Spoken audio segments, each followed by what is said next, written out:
നമസ്കാരം. 2025 മെയ് മാസം 24 ശനിയാഴ്ച ദിവസം ചില നാളുകാരുടെ ജീവിതത്തിൽ ദേശസഞ്ചാരം, വെറുതെ അനാവശ്യമായിട്ട് യാത്ര ചെയ്യുന്ന അനുഭവം, ഭൂമി നാശം, ഭൂമി നഷ്ടപ്പെട്ടു പോകുവാൻ സാധ്യത, നിസ്സാര വിലയ്ക്ക് ഭൂമിയൊക്കെ കൊടുക്കേണ്ട സാഹചര്യം ഉണ്ടാകുക, നിർധനത്വം, ആരും ആശ്രയമില്ലാത്ത ഒരു സാഹചര്യം വന്നു ചേരുക, മാതാവിന് അരിഷ്ടത ഉണ്ടാകുക, ധനപരമായിട്ടുള്ള നഷ്ടമുണ്ടാകുക, ഇങ്ങനെയുള്ള പ്രതികൂലമായ അനുഭവങ്ങളൊക്കെ ശനിയാഴ്ച ദിവസം ചില നാളുകാരുടെ ജീവിതത്തിൽ വന്നു ചേരുവാൻ സാധ്യതയുണ്ട്. നക്ഷത്രഫലം പറയുകയാണ്. അതിൻ്റെ ഭാഗമായിട്ടാണ് ഇങ്ങനെയുള്ള അനുഭവങ്ങളൊക്കെ ഉണ്ടാകുക എന്ന് ഞാൻ പറയുന്നത്. നക്ഷത്രങ്ങൾ, നവഗ്രഹങ്ങൾ നൽകുന്ന ഫലം കൊണ്ടാണ്. പ്രത്യേകിച്ച് ശനി എന്ന് പറയുന്ന ഗ്രഹം ശനിയാഴ്ച ദിവസം മീനൻ രാശിയിൽ നിന്നുകൊണ്ട് 27 നക്ഷത്ര ജാതകരെയും സ്വാധീനിക്കുന്നു. അപ്പോൾ ഇതിൻ്റെയൊക്കെ അടിസ്ഥാനത്തിലാണ് ഞാൻ ഈ കാര്യങ്ങൾ പറയുന്നത്. അപ്പോൾ ഏതൊക്കെ നാളുകാർക്കാണ് ഇപ്രകാരമുള്ള അനുഭവങ്ങൾ വന്നു ചേരാൻ സാധ്യത എന്നുള്ളതിനെക്കുറിച്ച് നമുക്ക് ചിന്തിക്കാം. ആ നാളുകാരൊക്കെ അവരുടെ ജീവിതാനുഭവങ്ങൾ ഇപ്രകാരമാണെന്നുള്ള അറിവോടുകൂടി ജീവിക്കണം. അതിനുവേണ്ടിയാണ് ഇങ്ങനെയൊക്കെ പറഞ്ഞു തരുന്നത്. അപ്പോൾ ശനിയാഴ്ച ദിവസം മേടക്കുറിൽപ്പെട്ട അശ്വതി, ഭരണി, കാർത്തിക നാളുകാരെക്കുറിച്ച് ചിന്തിക്കുമ്പോൾ അവർക്ക് 12ാം ഭാവത്തിലാണ് ശനി നിൽക്കുന്നത്. അതുപോലെ തന്നെ ശനി ചന്ദ്രനുമായിട്ട് ചേർന്ന് നിൽക്കുന്നു, ശുക്രനുമായിട്ട് ചേർന്ന് നിൽക്കുന്നു. അപ്പോൾ ഈ തരത്തിൽ ശനിയുടെ സ്ഥാനം അന്യജനങ്ങളിൽ നിന്ന് ഈ നാളുകാർക്ക് ദോഷം സംഭവിക്കാൻ സാധ്യതയുണ്ടെന്നാണ് പറയുന്നത്. അതുപോലെ തന്നെ അംഗവൈകല്യത്തിനും ആപത്തിനർത്ഥങ്ങളും ഒക്കെ സാധ്യതയുണ്ട്. സന്താന ഭാഗ്യം കുറഞ്ഞവരായിരിക്കും. അതുപോലെ തന്നെ സാമ്പത്തികമായ ബുദ്ധിമുട്ട് അനുഭവിക്കും. മാതാവിന് ഏതെങ്കിലും വിധത്തിലുള്ള അരിഷ്ടതകളും പ്രയാസങ്ങളും അല്ലെങ്കിൽ മാതാവിനോട് ശത്രുതയൊക്കെ ഉണ്ടാകുവാൻ സാധ്യതയുള്ള ഒരു ദിവസമാണ്. അതിനാൽ മേടക്കുറിൽപ്പെട്ട അശ്വതി, ഭരണി, കാർത്തിക നാളുകാർ വളരെ ശ്രദ്ധിക്കേണ്ട ഒരു ദിവസമാണെന്നുള്ളതാണ് അറിഞ്ഞിരിക്കേണ്ട കാര്യം. ഇനിയും ഇടവക്കൂറാണ്. ഇടവക്കൂറിൽപ്പെട്ട കാർത്തിക, മുക്കാൽ, രോഹിണി, മകീരൻ 2 പാദം നാളുകാരെക്കുറിച്ച് ചിന്തിക്കുമ്പോൾ ധനപരമായിട്ടുള്ള നേട്ടം പ്രതീക്ഷിക്കാവുന്നൊരു ദിവസമാണ്. വിദ്യ കൊണ്ടും കീർത്തി കൊണ്ടും പദവികളൊക്കെ ഉണ്ടാകുന്നൊരു ദിവസമാണ്. അങ്ങനെ പ്രശസ്തിയും അംഗീകാരവും ഇവരെ തേടി വരും. കലാകാരന്മാരൊക്കെ ആണെങ്കിൽ അവരുടെ ജീവിതത്തിൽ ഉയർച്ച ഉണ്ടാകും, നേട്ടമുണ്ടാകും. ആരെയും ഭയമില്ലാതെ ഏത് കാര്യവും ചെയ്യാനുള്ള ധൈര്യമുണ്ടാകും. അങ്ങനെയുള്ള നല്ല നല്ല അനുഭവങ്ങൾ ഈ ഇടവക്കൂറുകാർക്ക് പ്രതീക്ഷിക്കാവുന്നൊരു ദിവസമാണെന്നാണ് ജ്യോതിഷം പറയുന്നത്. അപ്പോൾ ഇടവക്കൂറിൽപ്പെട്ട കാർത്തിക, മുക്കാൽ, രോഹിണി, മകീരൻ 2 പാദം നാളുകാർക്കാണ് ശനിയാഴ്ച ദിവസം നല്ല അനുഭവം ഉണ്ടാകുക എന്നുള്ളത് അറിഞ്ഞിരിക്കണം. അപ്പോൾ അവർക്ക് പല പ്രകാരത്തിലുള്ള ധനസമൃദ്ധിയൊക്കെ, സുഖകരമായ അനുഭവങ്ങൾ, നല്ല സൗഭാഗ്യമായ അനുഭവങ്ങളൊക്കെ പ്രതീക്ഷിക്കാവുന്ന ദിവസമാണെന്നുള്ളത് അറിഞ്ഞുകൊള്ളുക. ഇനിയും മിഥുനക്കൂറാണ്. മിഥുനക്കൂറിൽപ്പെട്ട മകീരൻ 2 പാദം, തിരുവാതിര, പുണർതം, മുക്കാൽ നാളുകാരെയൊക്കെ സംബന്ധിച്ച് അവർക്ക് നല്ല അനുഭവങ്ങൾ പ്രതീക്ഷിക്കാവുന്നതാണ്. കലാകാരന്മാരൊക്കെ ശോഭിക്കുന്നൊരു ദിവസമാണ്. അപ്പോൾ അവർക്ക് സമുദായത്തിൻ്റെയൊക്കെ അധ്യക്ഷ സ്ഥാനങ്ങളിലൊക്കെ എത്തിച്ചേരുവാൻ സാധ്യതയുള്ളൊരു ദിവസമാണെന്നുള്ളതാണ് മറ്റൊരു പ്രത്യേകത. അപ്പോൾ അതുകൂടാതെ ഇവർക്കൊക്കെ വിദേശത്ത് പോകുവാനും വിദേശ ജോലി ലഭിക്കാനും ഒക്കെ സാധ്യതയുള്ളൊരു സാഹചര്യമാണെന്നുള്ളത് അറിഞ്ഞുകൊള്ളുക. അപ്പോൾ നേട്ടങ്ങൾ തന്നെ പ്രതീക്ഷിക്കാവുന്നൊരു ദിവസമാണ്. തൊഴിൽപരമായിട്ടുള്ള നേട്ടം ഒക്കെ ഉണ്ടാകുന്നൊരു ദിവസമാണ്. അപ്പോൾ കലാകാരന്മാരൊക്കെ ഉയർച്ച പ്രാപിക്കുന്നൊരു ദിവസമാണ്. ആരെയും ഭയമില്ലാതെ ഏത് കാര്യം തൻ്റെ അടുത്തോടുകൂടി ചെയ്യുന്ന നല്ല അനുഭവങ്ങൾ ഇവർക്ക് ഉണ്ടാകുന്ന ദിവസമാണെന്നുള്ളത് മിഥുനക്കുറിൽപ്പെട്ട മകീരൻ 2 പാദം, തിരുവാതിര, പുണർതം, മുക്കാൽ നാളുകാർ അറിഞ്ഞുകൊള്ളുക. ഇനിയും കർക്കിടകക്കൂറാണ്. കർക്കിടകക്കുറിൽപ്പെട്ട പുണർതം, കാല്, പൂയം, ആയില്യം നാളുകാരെ സംബന്ധിച്ച് നോക്കുമ്പോൾ ഭാഗ്യാനുഭവങ്ങൾ ചിലർക്ക് പ്രതീക്ഷിക്കാം. കൂടുതലായിട്ടും ഭാഗ്യക്കേടുകളൊക്കെയാണ് വന്നു ചേരുവാൻ സാധ്യത. സ്ഥാനഭ്രംശം അല്ലെങ്കിൽ തൊഴിലിടങ്ങളിൽ പ്രശ്നങ്ങളോ പ്രതിസന്ധികളോ ഉണ്ടാകുവാൻ സാധ്യതയുണ്ട്. അതുപോലെ തന്നെ സർവ്വവിധമായ ഭാഗ്യങ്ങൾക്കും വൈകല്യം അല്ലെങ്കിൽ ഭാഗ്യക്കേടുകളാണ് സംഭവിക്കാൻ കൂടുതൽ സാധ്യത. എന്നാൽ ചിലരെയൊക്കെ സംബന്ധിച്ച് ഭാഗ്യാനുഭവങ്ങൾ ശനി കൊടുക്കും. മാതാപിതാക്കൾക്ക് ദുരിതാവസ്ഥ അല്ലെങ്കിൽ അവർക്ക് എന്തെങ്കിലും ബുദ്ധിമുട്ടുകളും പ്രയാസങ്ങളും ഒക്കെ ഉണ്ടാകും. അപ്പോൾ ഇവിടെ ശനിയുടേതായ അനുഗ്രഹം കൊണ്ട് ഭാഗ്യകരമായ അനുഭവങ്ങൾ ഉണ്ടാകുവാനുള്ള സാധ്യത നന്നേ കുറവാണ്. എന്നാൽ ശനി അനുഗ്രഹിച്ചാൽ വാരിക്കുരി തരികയും ചെയ്യും. അപ്പോൾ ഭാഗ്യക്കേടുകളായിട്ട് മാറുവാനാണ് കൂടുതൽ സാധ്യത എന്നുള്ളത് അറിഞ്ഞുകൊള്ളുക. അതുപോലെ തന്നെ പിതാവിന് ദോഷം ചെയ്യാൻ സാധ്യതയുണ്ട്. ആരോഗ്യ പ്രശ്നങ്ങൾ, ആപത്തുകളും അനർത്ഥങ്ങളും അഹങ്കാരവും ഭീതിയും ഒക്കെ ഉള്ള ഒരു ദിവസമായി മാറുവാൻ സാധ്യതയുണ്ട്. കർക്കിടകക്കൂറുകാർക്ക് നല്ല അനുഭവങ്ങളൊന്നും വന്നു ചേരണമെന്നില്ല എന്നുള്ളത് അറിഞ്ഞിരിക്കുക. അപ്പോൾ ശത്രുതയും പ്രയാസങ്ങളും പ്രതിസന്ധികളും ഒക്കെ ഉണ്ടാകുവാൻ സാധ്യതയുണ്ട്, സൂക്ഷിക്കുക. ഇനി ചിങ്ങക്കൂറാണ്. ചിങ്ങക്കൂറിൽപ്പെട്ട മകം, പൂര, ഉത്രം, കാൽ നാളുകാരെ സംബന്ധിച്ച് ബുദ്ധിപരമായിട്ടുള്ള പരാജയം ഉണ്ടാകുവാൻ സാധ്യതയുണ്ട്. ആരോഗ്യ പ്രശ്നങ്ങൾ ഉണ്ടാകുവാൻ സാധ്യതയുണ്ട്.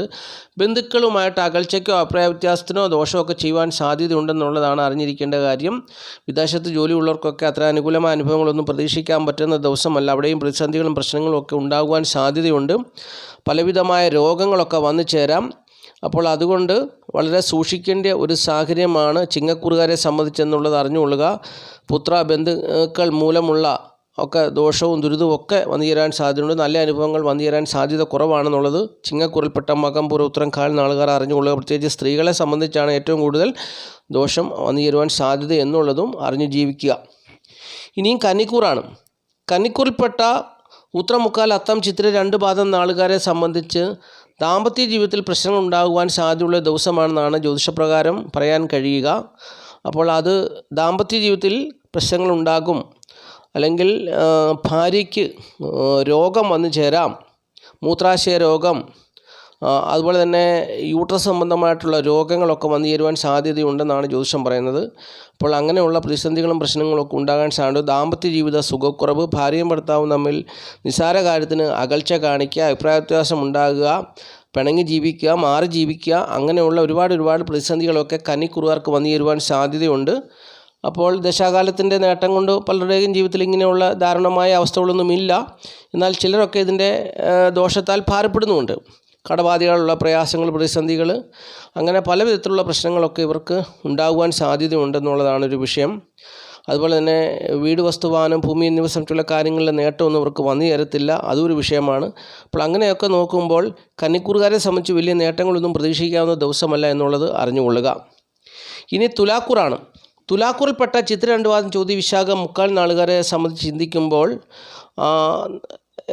കാര്യവിജയവും നരപരമായ നേട്ടമൊക്കെ പ്രതീക്ഷിക്കാമെങ്കിലും ശത്രുശല്യം ചിലർക്ക് ഉണ്ടാകുവാൻ സാധ്യതയുണ്ടെന്നാണ് ജ്യോതിഷം പറയുന്നത്. എങ്കിലും ശത്രുക്കളെ ജയിക്കുവാനുള്ളൊരു ശേഷി ഉണ്ടാകും. അപ്പോൾ നല്ല ആരോഗ്യമുണ്ടാകും, വാദപ്രതിവാദങ്ങളൊക്കെ ജയിക്കാനുള്ള കഴിവ് കൊടുക്കും, കൃഷി കൊണ്ടുള്ള നേട്ടമുണ്ട്, ധനപരമായ നേട്ടം പ്രതീക്ഷിക്കാം. അപ്പോൾ അങ്ങനെ നല്ല അനുഭവങ്ങൾ പ്രതീക്ഷിക്കുക. എന്നാൽ ചില തെറ്റായ അനുഭവങ്ങളിൽ ചെന്ന് ദോഷവശങ്ങൾ ഇവരിൽ വന്നു ചേരുവാൻ സാധ്യതയുണ്ട്. മദ്യപാനത്തിലൊക്കെ അകപ്പെടാൻ സാധ്യതയുണ്ട്, ശത്രുക്കളുടെ കെണിയിലൊക്കെ അകപ്പെടാൻ സാധ്യതയുണ്ട്. എങ്കിലും ശത്രുക്കളെ ജയിക്കുവാൻ, കെണിയിലകപ്പെട്ടാൽ അവിടുന്ന് തന്ത്രപൂർവ്വം രക്ഷപ്പെടാനുള്ളൊരു ശേഷി ശനി കൊടുക്കും. അപ്പോൾ ഇപ്രകാരമുള്ള അനുഭവങ്ങളൊക്കെയാണ് ധനക്കുറുകാരെ സംബന്ധിച്ച് വന്നു ചേരുവാൻ സാധ്യതയുള്ളത്. മാതാവിന് ഏതെങ്കിലും വിധത്തിലുള്ള പ്രതിസന്ധികളോ പ്രശ്നങ്ങളോ ഒക്കെ ഉണ്ടാകുവാൻ സാധ്യതയുണ്ട്, സൂക്ഷിക്കുക. അതുപോലെ തന്നെ ഇവരെ സംബന്ധിച്ച് പിതാവിനും പ്രശ്നങ്ങൾ ഉണ്ടാകുവാൻ സാധ്യതയുണ്ട്, സൂക്ഷിക്കുക. ഇനി വൃശ്ചികക്കൂറാണ്. വൃശ്ചികക്കൂറിൽപ്പെട്ട വിശാഖം കാല അഞ്ചം കേട്ട നാളുകാർക്ക് പുത്രദുഃഖം ഉണ്ടാകുവാൻ സാധ്യതയുള്ള ദിവസമാണ്. ധനം, ഐശ്വര്യം, ഈശ്വരവിശ്വാസം എന്നിവയിൽ ഏറ്റക്കുറച്ചിലും ഉണ്ടാകുമെന്നാണ് ജ്യോതിഷം പറയുന്നത്. ബുദ്ധിഭ്രമം ഉണ്ടാകുവാൻ സാധ്യതയുണ്ട്, പുത്രനാശം സംഭവിക്കാൻ സാധ്യതയുണ്ട്, ഉദ്യോഗത്തിൽ അധപ്പതനം, ഉദ്യോഗം നഷ്ടപ്പെട്ടു പോകാനൊക്കെ സാധ്യതയുണ്ട്, സൂക്ഷിക്കേണ്ട സമയമാണ്. അപ്പോൾ അങ്ങനെയൊക്കെയുള്ള പ്രതിസന്ധികളും പ്രശ്നങ്ങളൊക്കെ ശനിയാഴ്ച ദിവസം ഉണ്ടാകുവാൻ സാധ്യതയുണ്ടെന്നാണ് ജ്യോതിഷം പറയുന്നത്. ബന്ധുജനങ്ങളുമായി അകൽച്ചയ്ക്കിടയുണ്ട്. നല്ല അനുഭവങ്ങൾ പൂർണ്ണമായിട്ടും വന്നു ചേരത്തില്ല, പ്രതിസന്ധികളും പ്രശ്നങ്ങളും ഒക്കെ വന്നു ചേരുവാനാണ് കൂടുതലായിട്ടും സാധ്യത. അതുകൊണ്ട് സൂക്ഷ്മതയോടുകൂടി ജീവിക്കുക. ഇനിയും ധനുക്കൂറാണ്. ധനുക്കൂറിൽപ്പെട്ട മൂലം, പുരാട, ഉത്രാടം കാൽ നാളുകാരെ സംബന്ധിച്ച് ചിന്തിക്കുമ്പോൾ അവർക്ക് മാതാവിന് ദോഷം വന്നു ചേരുവാൻ സാധ്യതയുള്ളൊരു ദിവസമാണെന്നുള്ളതാണ് മറ്റൊരു വിഷയം. അതുപോലെ തന്നെ ഈ ജാതകരെ സംബന്ധിച്ച് ഗൃഹനാശം സംഭവിക്കാൻ സാധ്യതയുണ്ട്. കുടുംബത്തിൽ കലഹമോ പ്രശ്നങ്ങളോ ഒക്കെ ഉണ്ടാകുവാൻ സാധ്യതയുണ്ട്, സൂക്ഷിക്കണം. സഞ്ചാരം ചെയ്ത് ധനം കളയും, സമയം കളയും, വിദ്യ കൊണ്ടുള്ള നേട്ടം ഇവർക്ക് ഉണ്ടാകത്തില്ല. വിദേശത്ത് പോയാലും വലിയ നേട്ടങ്ങളൊന്നും ഉണ്ടാകണമെന്നില്ല. അപ്പോൾ അങ്ങനെ പല വിധത്തിലുള്ള പ്രതിസന്ധികളൊക്കെ ഇവർക്ക് വന്നു ചേരുവാൻ സാധ്യതയുള്ളൊരു സാഹചര്യമാണ്. എന്നാൽ ദൈവാധീനം ഇവരെ തുണയ്ക്കുകയും അതുപോലെ തന്നെ തൊഴിലിടങ്ങളിൽ മേലധികാരികളുടെ സഹായ സഹകരണങ്ങൾ ഇവർക്ക് ഉണ്ടാകുകയും ചെയ്യുന്നൊരു സാഹചര്യവും കൂടെ ഉള്ളതുകൊണ്ട് വലിയ പ്രശ്നങ്ങളോ പ്രതിസന്ധികളോ ഇവർക്ക് നേരിടാൻ സാധ്യത കുറവാണ്. എങ്കിലും ശനിയുടേതായിട്ടുള്ള രീതിയിൽ ദോഷം ചെയ്യുമ്പോൾ മാതാവിന് ദോഷം വരാം. വീട്, വസ്തുവാഹനം, ഭൂമി എന്നിവ സംബന്ധിച്ചുള്ള കാര്യങ്ങളിൽ ദോഷം സംഭവിക്കാം. അതുപോലെ തന്നെ തൊഴിൽപരമായിട്ടുള്ള ഒരു അനിശ്ചിതാവസ്ഥ ഉണ്ടാക്കി കൊടുക്കാം. അങ്ങനെയുള്ള പ്രശ്നങ്ങളൊക്കെ ശനി ഉണ്ടാക്കി കൊടുക്കുവാൻ സാധ്യതയുണ്ട്. എങ്കിലും കേന്ദ്രഭാവത്തിലാണ് വ്യാഴം നിൽക്കുന്നത്. ജന്മഭാവത്തിൻ്റെ അധിപനായ വ്യാഴം കേന്ദ്രഭാവത്തിലാണ്, പാപഗ്രഹമായിട്ടാണ് നിൽക്കുന്നതെങ്കിലും ശനിയുടേതായ ദോഷങ്ങളെയൊക്കെ ഒരു പരിധിവരെ വ്യാഴം ഇല്ലാതാക്കുന്ന ഒരു സാഹചര്യവും ഉള്ളതുകൊണ്ട് ധനുക്കൂറുകാർക്ക് വലിയ ഭയപ്പെടലിൻ്റെ ആവശ്യമൊന്നുമില്ല എന്നുള്ളതാണ് അറിഞ്ഞിരിക്കേണ്ടത്. അപ്പോൾ അതുകൊണ്ട് ചെറിയ രീതിയിലുള്ള പ്രതിസന്ധികളും പ്രശ്നങ്ങളൊക്കെ വീട്, വസ്തുവാഹനം, ഭൂമി എന്നിവ സംബന്ധിച്ച് മാതാവ് സംബന്ധിച്ച് വന്നു ചേരുവാൻ സാധ്യതയുണ്ടെന്നുള്ള അറിവോടുകൂടി ജീവിക്കാം. ഇനി മകരക്കൂറാണ്. മകരക്കൂറിൽപ്പെട്ട ഉത്രാടം, മുക്കാൽ, തിരുവോണം, ഔട്ടം 2 പാദം നാളുകാരെക്കുറിച്ച് ചിന്തിക്കുമ്പോൾ സഹോദരൻ ഏതെങ്കിലും വിധത്തിലുള്ള പ്രതിസന്ധികളോ പ്രശ്നങ്ങളോ ഉണ്ടാകുവാൻ സാധ്യതയുണ്ടെങ്കിൽ പോലും ധനധാന്യ സമൃദ്ധിയും ഉന്നത സ്ഥാനപ്രാപ്തിയും ഒക്കെ ഉണ്ടാകുവാൻ സാധ്യതയുണ്ട്. ഉത്സാഹം ഉണ്ടാകുവാൻ സാധ്യതയുണ്ട്. ചിലരെ സംബന്ധിച്ച് സഹോദരന് ഏതെങ്കിലും വിധത്തിലുള്ള ദോഷം സംഭവിക്കും, ചിലർക്ക് സഹോദരങ്ങളെ കൊണ്ടുള്ള നേട്ടവും സംഭവിക്കാം. ഇങ്ങനെ ഇപ്രകാരമുള്ള അതൊക്കെ ജനിച്ച സമയത്ത് ശനി എങ്ങനെ നിൽക്കുന്നു അതനുസരിച്ചാണ് ഈ അനുഭവം വരിക. ചിലർക്ക് സഹോദരങ്ങൾക്ക് ശനിയാഴ്ച ദിവസം ദോഷം സംഭവിക്കാം, ചിലർക്ക് സഹോദരങ്ങളെ കൊണ്ട് നേട്ടവും സംഭവിക്കാം. അപ്പോൾ അങ്ങനെയാണ് വന്നു ചേരുക.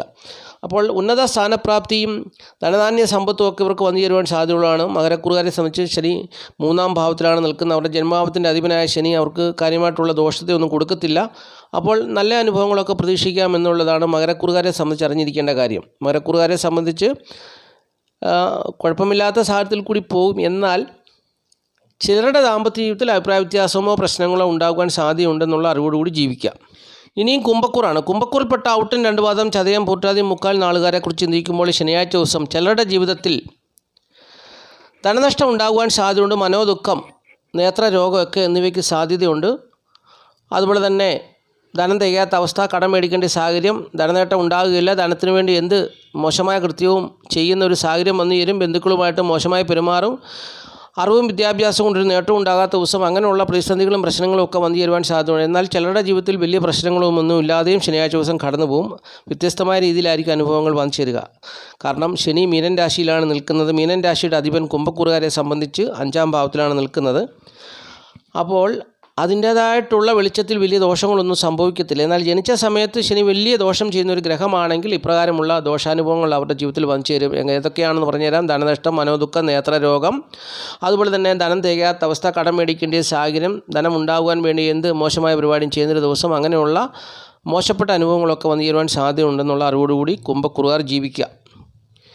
ഇനിയും മീനക്കൂറാണ്. മീനക്കൂറിൽപ്പെട്ട പൂർട്ടാതി കാലത്തുട്ടാതി രേവതി നാളുകാരെ സംബന്ധിച്ച് പറയുമ്പോൾ അവിടെ ജന്മഭാവത്തിലാണ് ശനി നിൽക്കുന്നത്. ജന്മഭാവത്തിൽ നിൽക്കുന്ന ശനി ഈ ജാതർക്ക് ദോഷവശങ്ങളെ കൊടുക്കും. മദ്യപാനത്തിലൊക്കെ ഏർപ്പെടുവാനുള്ള താല്പര്യം കൊടുക്കും. നീച സ്വഭാവത്തെ കൊടുക്കും. അതുപോലെ തന്നെ മനോദുഃഖം അനുഭവിക്കാനുള്ള സാഹചര്യത്തെ കൊടുക്കും. അന്യജനങ്ങളാൽ പീഡിക്കപ്പെടുവാനും അവരും മുഖേന തിക്താനുഭവങ്ങൾ വന്നു ചേരുവാനുള്ള ജീവിത സാഹചര്യത്തെ കൊടുക്കും. അലസത കൊടുക്കും. അപ്പോൾ അങ്ങനെ തെറ്റായ കാമചിന്തകളൊക്കെ കൊടുക്കും. അങ്ങനെ കാരാഗ്രഹവാസത്തിന് അനുകൂലമായ സാഹചര്യങ്ങളെ കൊടുക്കും. അപ്പോൾ ശനി ഇപ്രകാരമുള്ള അനുഭവങ്ങളെയൊക്കെ ഈ മീനക്കൂറിൽപ്പെട്ട പൂർട്ടാതി കാലത്തുട്ടാതി രേവതി നാളുകാർക്ക് കൊടുക്കാൻ സാധ്യതയുണ്ട്. എന്നാൽ അവരുടെ ജന്മഭാവത്തിൻ്റെ അധിപനായ വ്യാഴം കേന്ദ്രഭാവത്തിൽ നിൽക്കുന്നത് കൊണ്ട് വലിയ പ്രശ്നങ്ങളൊന്നും, വലിയ കാര്യമായിട്ട് ദോഷമായിട്ടൊന്നും വന്നു ചേരാൻ സാധ്യതയില്ല. ജനിച്ച സമയത്ത് അതുപോലെ ശനി ദോഷം ചെയ്യുന്നൊരു ഗ്രഹമാണെങ്കിൽ അവർക്ക് തീർച്ചയായിട്ടും ഈ പറഞ്ഞ ദോഷവശങ്ങളൊക്കെ അവരുടെ ജീവിതത്തിൽ ഉണ്ടാകാനാണ് സാധ്യത. അപ്പോൾ കുടുംബസുഖവും ധനപരമായ നേട്ടമൊന്നും ഇവർക്ക് കാര്യമായിട്ട് ഉണ്ടാകുന്ന ഒരു സാഹചര്യമല്ല. മക്കളുടെ സ്ഥിതിക്ക് മോശം വരാം, മാതാവിൻ്റെ സ്ഥിതിക്കൊക്കെ മോശം വരാം. അങ്ങനെയുള്ള വിഷമതകളും പ്രയാസങ്ങളും ഒക്കെ ഉണ്ടാകുവാൻ സാധ്യതയുണ്ടെന്നുള്ള അറിവോടുകൂടി ജീവിക്കാം. അപ്പോൾ ഇത്രയും കാര്യങ്ങളാണ് നക്ഷത്രഫലത്തിൻ്റെ ഭാഗമായിട്ട് ഈ അധ്യായത്തിൽ കൂടി പ്രിയപ്പെട്ടവരുമായിട്ട് പങ്കുവച്ചത്. അപ്പോൾ എല്ലാ പ്രിയപ്പെട്ടവരെയും മഹാദേവൻ സമൃദ്ധിയായിട്ട് അനുഗ്രഹിക്കട്ടെ എന്നുള്ള പ്രാർത്ഥനയോടുകൂടി ഞാൻ നിർത്തുന്നു. ഈ മാസം 25-ാം തീയതി ഞായറാഴ്ച ദിവസം രാവിലെ 9:07 മുതൽ 10:07 വരെ രാഹു കേതു ദോഷപരിഹാര പൂജ നടത്തുന്നുണ്ട്. താല്പര്യമുള്ളവർ 1000 രൂപ അയച്ചു തന്ന് പേരും നക്ഷത്രവും മേൽവിലാസവും പോസ്റ്റൽ അഡ്രസ്സൊക്കെ അയച്ചു തരിക. പൂജ കഴിഞ്ഞതിന് ശേഷം പ്രസാദം ഉൾപ്പെടെയുള്ള കാര്യങ്ങളൊക്കെ തിരിച്ചയച്ചു തരാം.